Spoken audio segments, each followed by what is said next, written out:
In the year 1297, a silent revolution occurred within the stone walls of the Great Council of Venice. It was not a revolution of the streets, nor was it fueled by the cries of the hungry or the steel of an invading army. It was a cold, administrative stroke of a pen known as the Serrata, the Great Closure. With this single legislative act, the most vibrant republic in the Mediterranean was transformed into a closed corporation. The doors of power, once theoretically open to the ambitious and the wealthy, were slammed shut and bolted from within. From that moment forward, only those whose names were inscribed in the Golden Book could claim a seat in the halls of government. This was the birth of a true oligarchy, a rigid hierarchy of 15 families who would maintain an unbreakable grip on the throat of history for a millennium. They did not rule by divine right, but by the relentless logic of the ledger and the ruthless protection of their own bloodlines.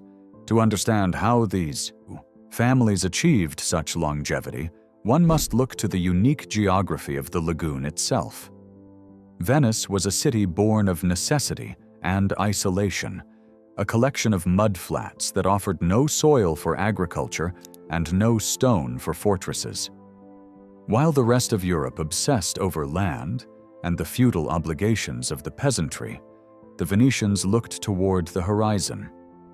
They realized early that gold was more portable than soil, and that a galley was more versatile than a castle. The great families, names like Dandolo, Contarini, and Mocenigo, did not see themselves as traditional lords. They were merchant warriors. They understood that in a city built on water, the only true security was a monopoly on trade. They forged a system where the state and the family business were indistinguishable, creating a web of influence that stretched from the silk markets of Constantinople to the wool exchanges of London. The architecture of their power was designed to prevent any single man from ever becoming a king. The Venetians had a deep, ancestral fear of the individual. They watched as the cities of Italy fell one by one to charismatic despots and military strongmen, and they resolved to build a machine that would grind down such ambitions. The Doge, the supposed head of state, was in reality a golden prisoner. He was surrounded by a complex system of councils and committees, each designed to spy on the other. He could not leave the palace without permission. He could not open his own mail. He could not even appoint his own successor. The oligarchy did not want a leader. They wanted a figurehead who would represent the collective interests of the 15 families while remaining entirely toothless. It was a masterpiece of institutionalized distrust, ensuring that the families shared the spoils of empire without ever tearing each other apart. As the centuries progressed, the wealth of these families reached levels that defied contemporary imagination. They did not just trade in goods, they traded in the very survival of nations. When the Fourth Crusade arrived at their shores in 1202, the Venetians saw not a holy mission, but a massive procurement opportunity. Under the guidance of the blind and elderly Doge Enrico Dandolo, the Republic leveraged the Crusaders' debts to divert the entire expedition. Instead of the Holy Land, the fleet struck at the heart of the Byzantine Empire. The Sack of Constantinople was not merely an act of war, it was the greatest heist in human history. The treasures of the East, from the 4 bronze horses to the countless relics that still adorn St. Mark's Basilica, were stripped and hauled back to the lagoon. The 15 families became the receivers of a stolen empire, carving out colonial outposts across the Adriatic and the Aegean to ensure their ships never had to sail in foreign waters. This expansion required a level of financial sophistication that the rest of the world would not catch up to for centuries. The Venetian oligarchy invented the tools of modern capitalism out of thin air. They developed double-entry bookkeeping to track their vast interconnected ventures. They created the first government bonds to fund their endless naval wars. They established a system of maritime insurance that allowed them to distribute the risk of a sunken galley across multiple investors. In the Rialto, the financial heart of the city, the air was thick with the talk of interest rates and commodity futures. The nobility were expected to be as comfortable with a quill and a ledger as they were with a sword. It was a society where a man's worth was measured by his credit, and where a family's reputation was their most guarded asset. Yet, this system had a darker, more secretive engine. To maintain their grip, the oligarchy created the Council of Ten. This was a shadowy body with absolute power, tasked with protecting the state from internal and external threats. They operated in total silence, their deliberations kept behind heavy doors. They employed a vast network of informers who walked the calle and shadowed the piazzas, listening for a whispered word of dissent. The infamous lions' mouths, stone letterboxes carved into the walls of the palace, allowed citizens to drop anonymous denunciations. A man could be standing in the sunlight of the Piazza San Marco at noon and find himself in the Leads, the sweltering prison cells beneath the palace roof, by sunset. The Council of Ten ensured that the stability of the oligarchy was maintained through a pervasive, quiet terror that felt as natural as the rising tide. The internal life of the 15 families was governed by a strict code of survival. Marriage was rarely a matter of affection. It was a strategic merger. A union between a Morosini and a Foscari was a way to consolidate shipping routes or to settle a long-standing feud over salt monopolies. These families lived in palaces that were marvels of marble and gold, yet they were often cash poor, their entire wealth tied up in high-risk voyages and distant warehouses. This created a peculiar tension within the nobility. To lose one's fortune was to lose one's status, but to be seen as too ostentatious was to invite the jealousy of one's peers. They cultivated a style of measured magnificence, an aesthetic of power that was meant to impress foreigners while signaling restraint to their rivals.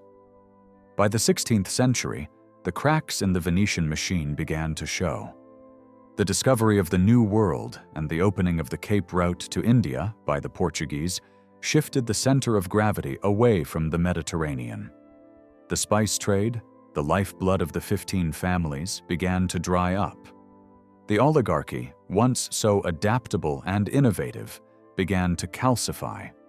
They responded to the decline not by innovating, but by retreating into land ownership on the Italian mainland. They built grand villas along the Brenta Canal, turning away from the sea that had made them. The merchant warriors became gentleman farmers, more concerned with the harvest of grapes than the arrival of silk from Aleppo. The Golden Book, once a list of the world's most formidable entrepreneurs, became a roster of an aging and increasingly irrelevant elite. The decline was slow, graceful, and agonizingly long. Venice became the playground of Europe, a city of masks, gambling dens, and perpetual carnival. The oligarchy maintained the outward rituals of power, the grand processions, and the marriage to the sea, but the substance had withered away. By the time Napoleon Bonaparte arrived at the edge of the lagoon in 1797, the Republic was a hollow shell. The Great Council, once the most feared and respected body in Europe, voted to dissolve itself rather than fight. The last Doge, Ludovico Manin, handed over his ducal cap and walked back to his private apartments, signaling the end of a 1,000-year experiment in elite rule. The 15 families did not disappear, but their world did. In the end, the story of the Venetian oligarchy is a testament to the power of institutional design and the limits of human greed. They built a system that lasted longer than the Roman Empire by suppressing the individual in favor of the collective. They created a world of immense beauty and profound cruelty, where the pursuit of profit was elevated to a civic religion. When we walk the streets of Venice today, we are walking through the skeletal remains of their ambition. The palaces still stand, their facades reflected in the dark water, serving as monuments to a group of men who believed they could freeze time and hold the world in their hands through the sheer force of a ledger. They proved that a small group of determined families could indeed rule for 1,000 years, but they also proved that eventually, even the most perfect machine is overtaken by the relentless flow of history. The retreat of the 15 families from the salt spray of the Mediterranean to the stagnant canals of the mainland marked a fundamental shift in the Venetian soul. It was a transformation from the dynamic to the decorative. Those who had once commanded fleets from the decks of galleys now spent their afternoons discussing the proportions of Palladian columns and the yields of silk cocoons in the Treviso countryside. This was the era of the great villas, where the Venetian nobility attempted to recreate the grandeur of their maritime empire in stone and soil. But the soil of the terra firma could never provide the exponential returns of the spice trade. As the gold stopped flowing in from the east, the families began to consume their own capital. They were living on the interest of a glory that was rapidly receding into the past, maintaining a facade of opulence that masked a growing internal rot. The social fabric of the nobility began to fray under the pressure of this economic stagnation. A new class emerged within the Golden Book, known as the Barnabotti. These were nobles who possessed the pedigree of kings but lived in the poverty of peasants. Named after the parish of San Barnaba, where they clustered in cheap housing, they were a constant source of instability. Forbidden by law from engaging in manual labor or trade, yet lacking the wealth to maintain a palace, they became a desperate political faction. They sold their votes in the Great Council for a pittance or a meal, turning the once sacred deliberations of the Republic into a marketplace of petty corruption. The 15 families at the top of the pyramid watched this decay with a mixture of contempt and fear, realizing that the very exclusivity they had engineered was now producing a class of aristocratic beggars who could potentially tear the system down from within. Despite this internal erosion, the Venetian state remained a master of stagecraft. The 18th century saw Venice become the cultural capital of the world, a city that transformed its decline into an art form. The festivals grew longer, the costumes more elaborate, and the gambling houses more frequent. The nobility used the mask, the botta, to dissolve the boundaries of rank in the shadows of the night, allowing for a strange, democratic hedonism that existed only after dark. But beneath the masks, the Council of Ten remained vigilant. They knew that a city that lived on tourism and vice was vulnerable. They watched the rise of Enlightenment ideals in France and England with cold suspicion, tightening their censorship and increasing the number of spies in the coffee houses. They were determined to preserve the Republic's ancient structures, even as the foundations were being eaten away by the tides of a changing world. The end did not come with a grand naval engagement or a heroic siege. It came with the tired scratching of a quill. When Napoleon's troops reached the shores of the lagoon, the Venetian military was a ghost. The legendary arsenal, which had once been capable of turning out a fully equipped galley every single day, was silent. The Great Council met for the final time in May of 1797. The air in the hall was thick with the scent of old parchment and the palpable fear of men who had forgotten how to lead. With the sound of musketry echoing across the water from French skirmishers, the nobility voted to abolish the Republic. It was a suicide of the state, a quiet surrender that shocked the rest of Europe. The Golden Book was burned in the Piazza San Marco, its ashes scattered by the same wind that had once carried Venetian sails to the ends of the known world. The legacy of the 15 families did not vanish with the fall of the Republic, but it was irrevocably altered. They transitioned from rulers of a sovereign state to a mere provincial aristocracy under Austrian and later Italian rule. Some families managed to preserve their art collections and their palaces, becoming the curators of their own history. Others faded into obscurity, their names surviving only on the weathered lintels of crumbling doorways. But the system they built left an indelible mark on the concept of power. They demonstrated that a closed loop of elite interests could maintain stability for an incredible duration, provided they were willing to sacrifice individual freedom for the sake of the collective.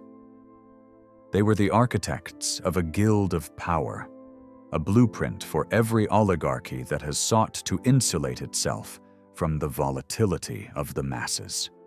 Reflecting on the 1,000-year reign of these families, one finds a narrative not of progress, but of equilibrium. They were not interested in changing the world.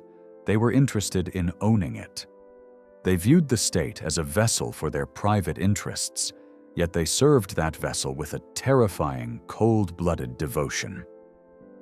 Their story is a reminder that power, when concentrated in too few hands for too long, inevitably turns inward. It becomes obsessed with its own preservation until it loses the very vitality that created it. The silence of the Venetian canals today is a testament to that final, inevitable stillness. The water continues to lap against the marble steps of the palaces, indifferent to the names of the men who once believed they had mastered the sea. The oligarchy is gone, but the city they built remains as a beautiful, haunting warning of what happens when the ledger finally closes.